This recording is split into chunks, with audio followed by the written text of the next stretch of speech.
Rajiv sir study point में सभी छात्रों को हार्दिक स्वागत अभिनंदन करता हूं जी। नमस्कार। और मैं एक नए वीडियो के साथ आया हूं और यही वैदिक काल जो चल रहा था वही वीडियो कॉल वैदिक काल को आगे बढ़ा रहा हूं। आइए मित्र देखते हैं। सबसे पहली बात करते हैं कि वैदिक काल की हम बात करते हैं तो देखा जाए तो वेदों के उपवेद भी हैं, इसको भी ध्यान देना है आपको। जो मित्र न देखे हों तो पहले पीछे वीडियो में हमारा जाकर वैदिक काल उसको लिंक देख के तब इसको देखें, ज्यादा अच्छा लगेगा मित्र। तो देखिए, तो जहां तक सवाल है कि वेद के उपवेद होते हैं, ऋग्वेद का देखा जाए तो आयुर्वेद भी कहते हैं उपवेद में, यजुर्वेद को धनुर्वेद कहते हैं, सामवेद को गांधर्व वेद कहते हैं और अथर्ववेद को शिल्प वेद कहते हैं। तो देखिए मित्र, तो वेदों के उपवेद होते हैं। भाई हमने बताया था उस पहले वीडियो में कि वेद कितने होते हैं, 4। ऋग्वेद, यजुर्वेद, सामवेद, अथर्ववेद। तो सबसे प्रथम रचना किसकी हुई है? ऋग्वेद की। ऋग्वेद की सबसे प्रथम रचना हुई मित्र। तो और आप जरा ध्यान दीजिए, हमारे पास वेदांगों की संख्या कितनी है। तो आइए मित्र देखते हैं, वेदांगों की जो संख्या है 6 है। तो जरा ध्यान दीजिए, मैंने एक चित्र बना के माध्यम से आपको समझाने का प्रयास किया हूं मित्र। तो देखिए, सबसे पहले हम बात करते हैं तो देखा जाए तो 6 है। पहला है ज्योतिष। पहले देखिए, ज्योतिष, ज्योतिष मतलब होता है आंख। आंख से देखो भैया, तो कहीं ना वेदांगों की संख्या क्या है, एक पुरुष के देखा जाए तो आंख, इसको कहते हैं ज्योतिष। तो पहला क्या है, पहला आपका ज्योतिष है। दूसरा है शिक्षा। शिक्षा कहाँ से ली जाती है? ज्योतिष मतलब आंखों से ही। भाई कोई चीज अगर पढ़ना है, जैसे किसी को मतलब कि जीवन रेखा बताना है, मतलब किसी को बताना है बिया का कब हुई, तो आप आंखों से ही देखेंगे कि बिया बता देंगे दूरी से, भैया बिया अगले साल हुई तो है। तो ऐसी बात नहीं है। तो देखिए, शिक्षा की हम बात करते हैं तो शिक्षा कहाँ से होता है? नाक से। तो देखिए, घ्राण की बात करते हैं, नाक से होती है। और देखिए दूसरा है, तीसरा है हमारे पास व्याकरण कहाँ से लिया जाता है? मुख से लिया जाता है। मुंह से ही व्यक्ति बोलता है। व्याकरण जो शब्द आते हैं मुंह से ही शब्द आते हैं। और देखिए, जहां तक सवाल है हाथ की हम बात करते हैं, कल्प। कल्प क्या होता है? हाथ से, इसको हस्त कहते हैं संस्कृत में। और देखा जाए तो कुल मिलाकर पैर से हमारा धन कहा जाता है। तो ये आपका देखिए चौथा हो गया, ये पांचवा हो गया, और कुल मिलाकर देखा जाए छठवा। छठवा निरुक्त है। निरुक्त इसको कान से, मतलब कान से सुनना ही क्या कहलाता है। तो ये वेदांगों की संख्या कितनी होती है? तो कुल मिलाकर वेदांगों की संख्या जो है 6 है। मैं आपको सब चित्र के माध्यम से समझाने का प्रयास किया हूं मित्र। एक बार इस्तेमाल करो, 100% फिर विश्वास करो। और आपको बता दूं, ये उपनिषद की हम बात करते हैं मित्र। उप धन नि धन सद। तो उप का अर्थ होता है समीप, और नी का होता है ध्यान पूर्वक, और सद का अर्थ होता है बैठना, मतलब किसके पास बैठना? गुरु के पास बैठना। ठीक। और देखिए, उपनिषद की संख्या की हम बात कर ले दोस्त। तो उपनिषद की संख्या कितनी होती है? 108 होती है।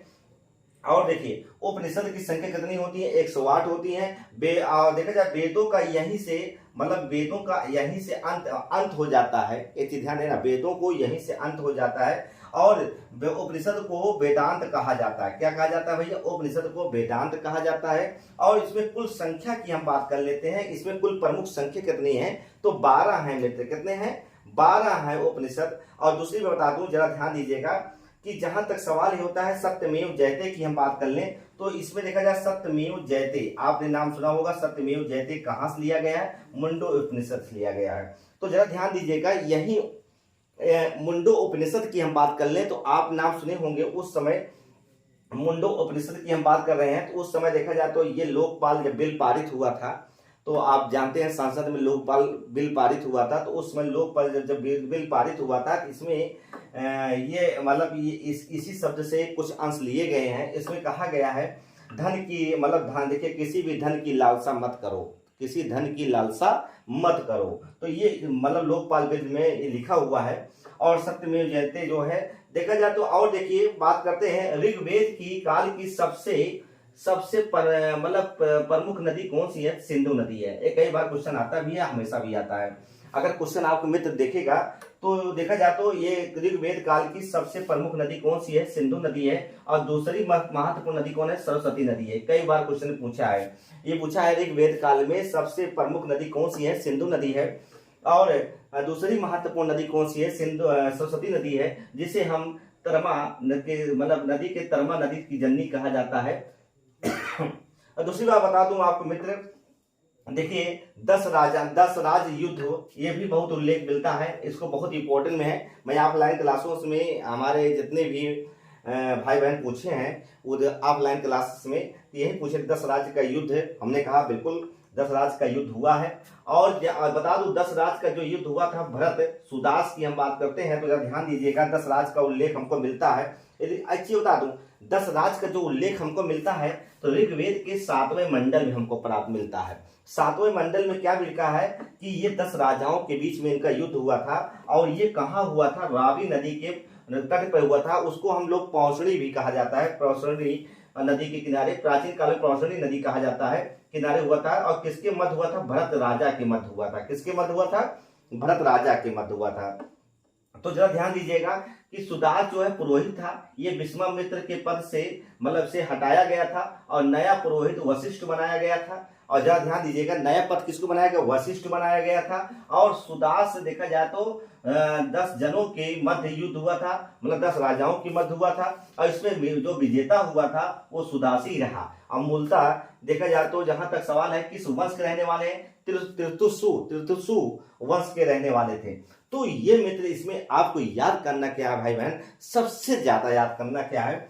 सबसे ज्यादा आपको यहाँ याद करना है कि बताइए उपनिषद संख्या कितनी है? 108 है। ये कई बार क्वेश्चन पूछा है। अगर तो आप उपनिषदों की बात करते हैं, प्रमुख संख्या की बात करते हैं, कितने हैं? 12 हैं ये। और ये क्वेश्चन पूछता सत्यमेव जयते कहां से लिया गया है? मुंडो उपनिषद लिया गया है। और वेदांतों की संख्या कितनी होती है? 6 होती है। ये आपको याद करना है मित्र।